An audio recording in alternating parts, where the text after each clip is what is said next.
We are going to examine and study in detail a ear case. The cases that you generally get is a safe ear. What do you mean by a safe ear? It is a chronic suppurative otitis media of the tubotympanic variety. In this, there is a central perforation. A central perforation is one which is surrounded on all sides by a remnant of tympanic membrane.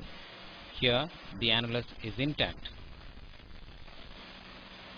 When the annulus is intact, it prevents the inward migration of outer canal skin epithelium, which, when it gains entry into the middle ear, becomes what we call skin in the wrong place, also called cholesteatoma. An intact annulus in a safe ear prevents this inward migration, and therefore, in such cases, we do not get the development of cholesteatoma. Cholesteatoma can lead to life-threatening complications, and since this does not occur in a central perforation, we call it a safe ear.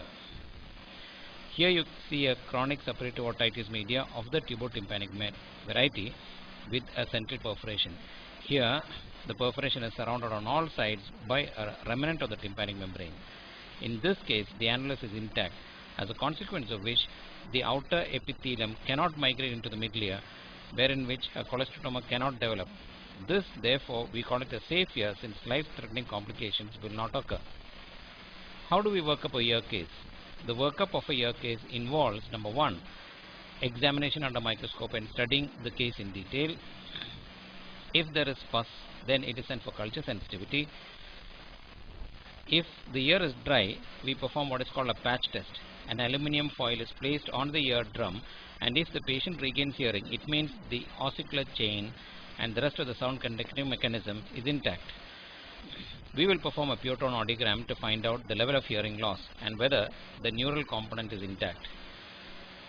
We will take a mastoid X-ray and find out whether is the mastoid ASL diseased or not. What is the treatment for an inactive dry safe ear? A CSOM tubotympanic variety is considered to be inactive when there is no active discharge.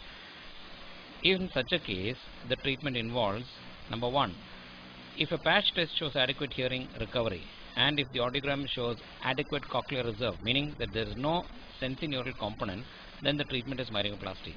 However, if the patch test shows inadequate hearing recovery, wherein there is an ossicular disruption, if the hearing loss is more than 40 decibels, then it means that the middle ear conducting mechanism is disrupted. These patients require an ossicular reconstruction with. What are the types of myringoplasty you know of? The types of myringoplasty that we know are, number one, an onlay, 2, underlay, and 3, an interlay technique.